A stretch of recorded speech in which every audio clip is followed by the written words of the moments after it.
Joining us once again, Carla Robbins, Deputy Editorial Page Editor of the New York Times, and Gideon Rose, Managing Editor of Foreign Affairs Magazine. Nice to have you both back. Good to see you both in good health. Thank you. Which is what we start with, the H1N1 flu. Yeah. Well, let's talk about the flu here. First of all, a symptom of globalization, perhaps, a world that is now more interconnected, where we travel farther and faster than ever before. Pandemics like this, do you think they're going to become more than they used to be, Carla? Well, not by the standard of the 1918 flu, we hope. So I don't think you blame this one on globalization. Flus are frightening. We've been worried about it. We've been worried about both about the possibility of terrorist attacks and the very fact of the matter that there's always this problem of people moving around and the possibility of passing something. This is a human-to-human transmission. It's scary. How about the way governments have reacted? Well, Mexico has done better than China did with SARS. There are good reasons to believe that they should have done better, but it's worth giving them credit. And the World Health community has responded relatively impressively and quickly. This wouldn't have been enough, and preparations wouldn't have been enough if the flu virus, the disease formerly known as swine flu, was a really serious, deadly pandemic killer. But with each crisis like this, the response capacities seem to get better, and the message that there may be a big one coming down the road seems to sink in. So if this can inoculate us and improve our capabilities so that when the real one comes, we're in better shape, that's not a bad thing. All right, well, let's move on to another issue when it comes to a contagion, and that's more of the Taliban sense going on in Pakistan here. Next week we have the president of Pakistan comes to the United States to meet with the Obama administration. Coincidence or not that suddenly we have a renewed military campaign against the Taliban in the northwest area of Pakistan? Well, I think what's going on is that the Taliban itself is pushing so far and so close to the capital. That's the extraordinary thing. And the other extraordinary thing about it is that when they got last week within 60 miles of Islamabad, in the beginning, the Pakistanis just basically sent in a few very ill-equipped frontier guards.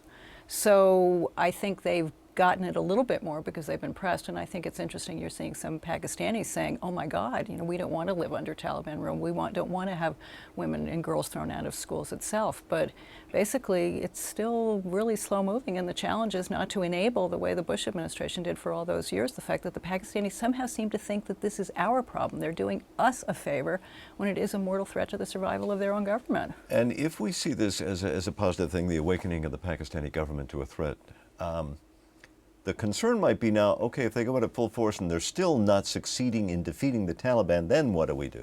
Well, the really interesting question here, as Carla said, is the burgeoning difference between the way the Pakistani elites see the situation and the American and other elites see it.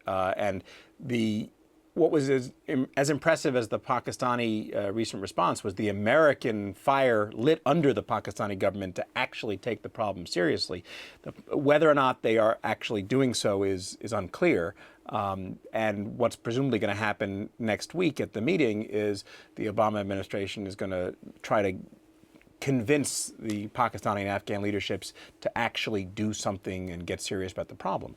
And we don't know whether it's actually going to play out. No one knows the answer to the question you just posed, which is what happens if it doesn't work. The very fact that we're even considering the possibility of a failed state or a collapsed state in Pakistan is deeply worrisome, even though it's not obviously right around the corner. Well, even if it doesn't go that far, it's thrown a real wrench into the Obama administration's plans for Afghanistan.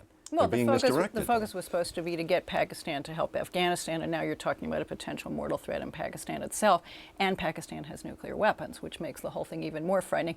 The difference between this and the Bush administration, I believe, fundamentally is that, first of all, you're hearing much louder warnings from Hillary Clinton, from the president, saying abdication, warning the Pakistanis. That's one big change after the Bush administration enabled them. The other one is they're talking about long-term aid, significant developmental aid, as well as military aid itself, with conditions. I mean, they're talking as if they're taking it seriously. Whether it's too late, we don't know. It's kind of ironic that the Obama administration, which came in trying to reduce American commitments, might get dragged further into local issues they had no interest in being involved in. The idea that Obama is going to be the Sultan of SWAT is really impressive. But Obama campaigned very clearly. He said this is the real friend in the war on terror, that we're focusing too much on Iraq, not enough on Afghanistan and Pakistan. I didn't think they expected this to get this bad this quickly. This is pretty scary. They did that as a political move to draw attention away from Iraq. They never expected to actually have to do it. Well, I don't I don't think that's true. I mean, anybody who looked at Pakistan and Afghanistan had to know the place was unraveling. You have to give them credit for seeing it. We're going to continue this next week, of course. So I'll leave it there and move on to Cuba. Gideon is just so cynical. That's the thing that's so frightening about this. Cuba, and we'll let Gideon respond to this one right away. The New York Times reporting that the Obama administration is trying to open up informal dialogue with Cuban officials there, and yet there's pushback all of a sudden from Fidel Castro. What do we make of these mixed messages? You want to talk about cynicism, let's talk about the Cuba policy. Basically, the only reason this is on the agenda at all is because of domestic political forces in the United States which prevent the government from doing what it wants to do, which is forget entirely about Cuba and treat it like a normal country. There's no real threat from Cuba. And you have an alliance, as you always have, between hardliners in Cuba and domestic political hardliners in the U.S., who each want to keep the conflict going in a way that nobody else cares about. And so basically, this is a silly, trivial issue that shouldn't be on the agenda. The Obama administration is moving to get rid of it, but wants to go slowly so it doesn't incur too much of a political price for doing so. Carla, you get the last word. It's all about electoral votes in Florida. It's all about electoral votes in Florida, really? That's what Cuba policy has been driven by forever. It's a very strong Cuba lobby, very effective, very concentrated in a limited number of places. We're talking to North Korea. We've made peace with Vietnam. We're reaching out to Iran itself, and we're still maintaining this incredible embargo on Cuba. That makes no sense. It's an artifact, and it all has to do with electoral votes in Florida.